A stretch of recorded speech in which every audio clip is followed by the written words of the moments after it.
A couple of weeks ago, after my football training, I noticed a few posters around town. They all said the same thing. Desperate for money? Contact us at this number and forget all your financial troubles. Curious, I took a picture and showed it to my mom. She said, I don't think they'll hire you. You're only 17. But after some discussion about wanting to earn extra cash, we decided to call. A woman with a sweet, pleasant voice answered. You're interested in the job, right? She asked. Yes, that's why I'm calling. I need more information, I replied. She explained, You know Mono's Pizza, right? Confused, I asked, Wait, I have to work at a pizzeria? That's not going to solve my financial problems. Her tone turned a bit sharper. It's a pizzeria on the outskirts of town. You'll earn $5,000 on your first day, and it will increase by another $5,000 the longer you stay. Your shift is from 5 p.m. to 4 a.m. You start in 3 days. Surprised, I pointed out, but I'm only 17. She didn't seem to care. Hours later, I received the address via email. That's when things started to get really strange. Story 1. After discussing the poster with his mother, Sebastian couldn't shake off the curiosity that had crept into his mind. They had gone back and forth about whether calling the number was a good idea. His mother was naturally concerned. After all, it was a vague offer that promised to solve all financial troubles. It didn't sound like anything normal or safe, but Sebastian, being 17 and eager to make his own money, was insistent. I just want to make some cash before the summer's over, he had argued, looking at his mom with determination. It's not like I'm signing a contract for life. Reluctantly, his mother agreed. They dialed the number together, sitting at the kitchen table in their small house. The phone rang a couple of times, and Sebastian's stomach twisted with nerves. He had no idea what to expect. Was it a scam? Was it something dangerous? He didn't know, but he was about to find out. Suddenly, the line clicked. On the other end, a woman's voice greeted them. It was sweet and calm, almost too calm, as if she had been expecting the call. Hello, you're calling about the job, right? She asked, her tone gentle but with a strange undertone that made Sebastian a little uneasy. Yes, I saw the posters around town, Sebastian said, trying to keep his voice steady. I'm interested in learning more about the job. What exactly does it involve? The woman on the line chuckled softly. Oh, it's a simple job, really. You'll be working at Mono's Pizza on the outskirts of town. Your primary tasks will be handling the front desk, cleaning, and occasionally helping out with deliveries. The pay is excellent, $5,000 for your first shift, and it doubles with each day you complete. Sebastian's eyes widened. His mother's hand immediately went to cover the receiver as she whispered, That sounds too good to be true. Be careful what you say. Sebastian nodded, but curiosity overpowered caution. He removed his mother's hand and continued, $5,000 for working in a pizzeria? The woman's tone shifted slightly. Yes, but there are specific conditions you need to follow. We only hire people who are willing to commit. If you do your job well and follow all the instructions, your pay will increase every shift. It seemed suspiciously simple, and that amount of money for a pizza delivery job? Sebastian couldn't understand how they could afford to pay such a high salary for a task that seemed so basic. But still, the thought of $5,000 after one night of work was tempting. With that, he could afford everything he'd been wanting for months. New gear for football, clothes, even save up for a car. It felt like an opportunity he couldn't miss. Sebastian hesitated for a second before blurting out, I'm 17. Is that going to be a problem? There was a brief pause on the other end. The woman's voice didn't sound as sweet anymore when she responded. That doesn't matter. You'll be just fine. Show up on time and follow every instruction. Your age won't be an issue.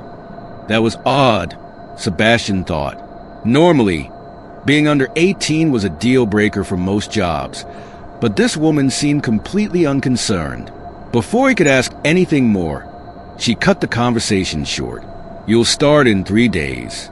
Your shift will be from 5 p.m. to 4 a.m. Don't be late. The address will be sent to your email shortly." Then, without any pleasantries, the line went dead. Sebastian sat there, staring at the phone in his hand, feeling more confused than before. He turned to his mother, who looked visibly worried. "I don't know, Seb," she said, shaking her head. "That doesn't sound right to me. Who pays $5,000 for that kind of work? And those hours? It just feels wrong." "I know," Sebastian agreed, but deep down, he was already thinking about the possibilities. "But what if it's legit? What if it's real? I could make so much money, Mom. It's just one shift." His mother frowned but didn't argue further. "Just be careful, okay? Don't do anything stupid. And if it feels wrong, you walk away." As promised, an email arrived just a few hours later. The subject line was simple: "Your first day." Inside was the address to Mono's Pizza, along with a set of very specific instructions. Arrive no later than 4:45 p.m. Wear comfortable clothes. The uniform will be provided. Do not leave the pizzeria until your shift is officially over. There were no other details about the work itself or what the job would entail, which only added to the unease Sebastian was feeling. But the allure of the money was too strong. For the next 2 days, he thought about little else. He kept wondering what could be so special about this place. Why was it so secretive? Why was the pay so ridiculously high? The address itself was unfamiliar. Somewhere beyond the outskirts of town, far from where he usually went. It wasn't a part of town he or his friends ever visited, and when he mentioned the name of the pizzeria to them, no one had ever heard of it. That only fueled his curiosity more. The night before his first shift, Sebastian prepared everything he thought he might need. He packed a small bag with a change of clothes, his phone charger, and some snacks just in case. Something told him that he needed to be prepared for anything, although he couldn't explain why. As he lay in bed that night, the unease began to creep in again. What kind of pizzeria hires a 17-year-old for $5,000 a night? What kind of job would require you to stay from 5 p.m. until 4 in the morning? And why did everything feel so secretive?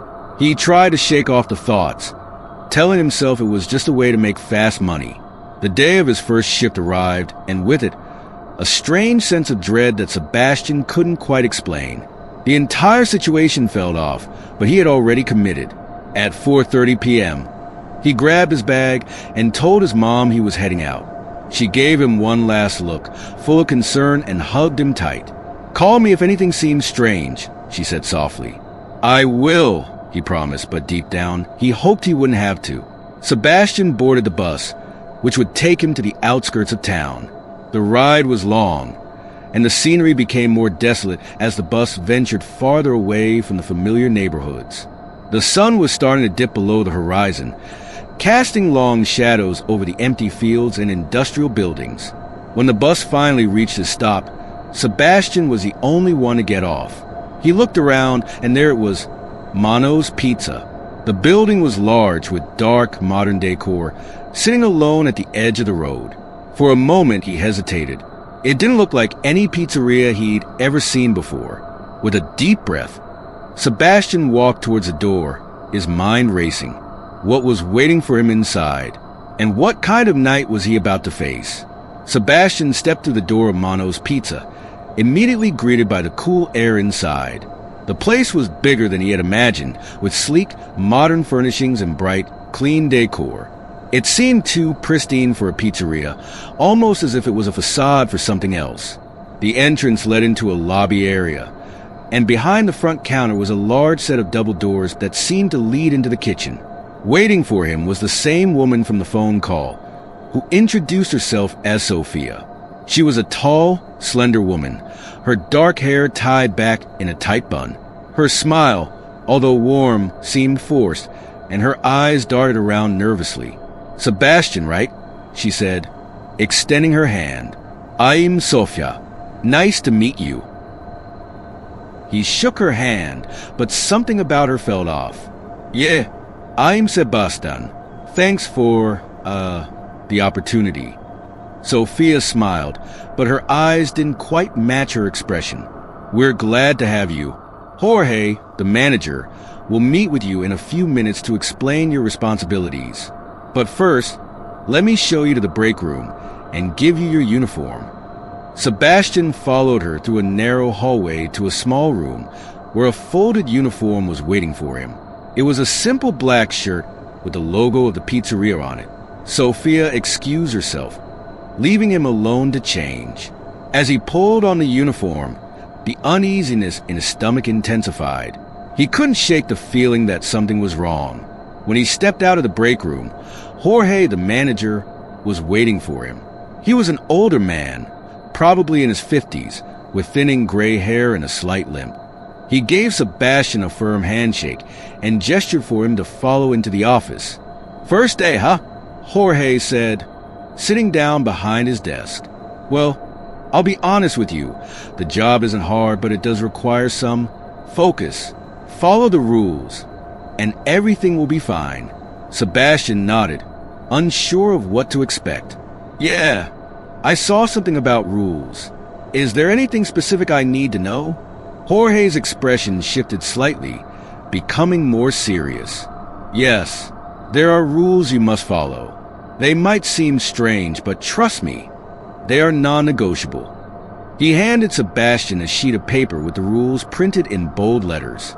Sebastian scanned them, his stomach twisting as he read. Exactly at 6 p.m., turn off all the freezers. Whether there are ingredients inside or not, this must be done. If a customer dressed as a clown enters, give him whatever he asks for, no matter how strange the request. Everything he asks for will be in the storage room. Under the cash register, you'll find a copy of these rules. Keep it with you. Sometimes the rules change and you need to be aware of it.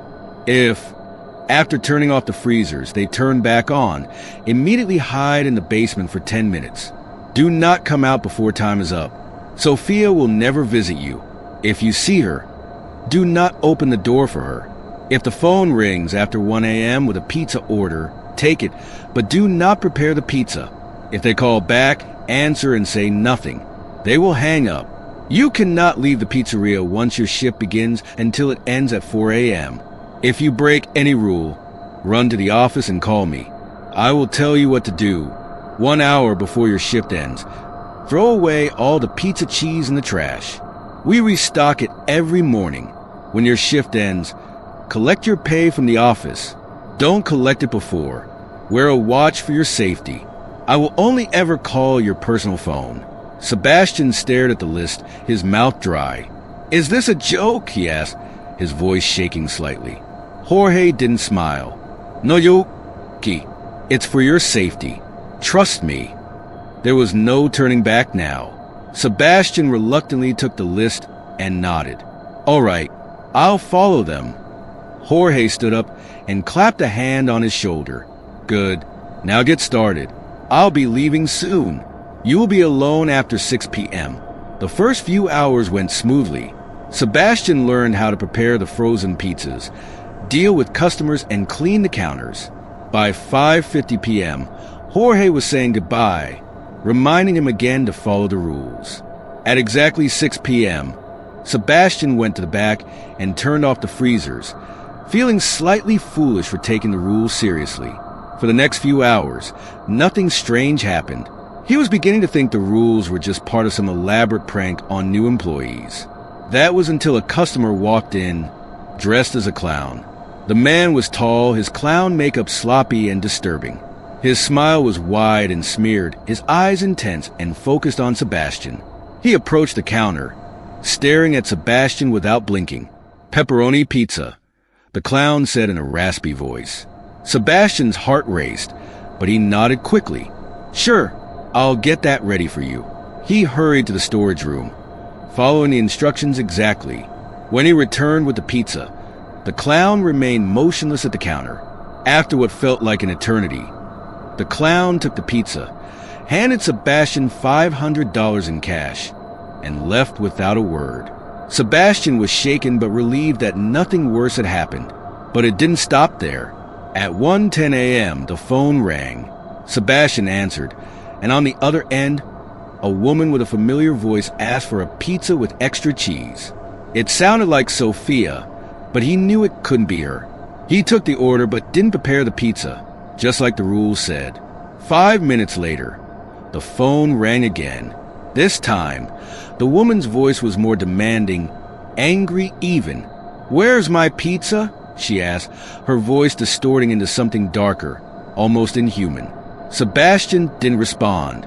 He held the phone in silence until she finally hung up. That's when he saw her, Sophia, standing outside the pizzeria, holding a sign that said, "I've come for my pizza." Panic set in. Sebastian ran to the bathroom and locked the door, his heart pounding in his chest. He remembered Rule 5. Sophia would never visit. Whoever was outside, it wasn't her. Suddenly, the sound of the freezers turning back on echoed through the kitchen. Sebastian checked his watch. It was 2:45 a.m. He rushed to turn them off, but it was too late. The sound had already attracted it. From the kitchen, he saw a grotesque creature with elongated limbs and a gaping mouth emerge. Remembering Rule 4, Sebastian sprinted to the basement and locked the door, hiding there for what felt like an eternity. When he finally emerged, it was 3:30 a.m. He completed the rest of his shift in silence, following every rule carefully. At 4 a.m., his shift ended. Shaken and terrified, Sebastian collected his pay and left the pizzeria. As he walked home, he sent a text to Jorge, telling him he was quitting. He never heard from Mano's Pizza again. There are jobs that sound too good to be true, and this story is proof of that. $5,000 for a night shift at a pizzeria seemed like an unbelievable opportunity. But what I encountered was far from ordinary. What was that creature I saw lurking in the kitchen? What secrets does that pizzeria hide behind its walls?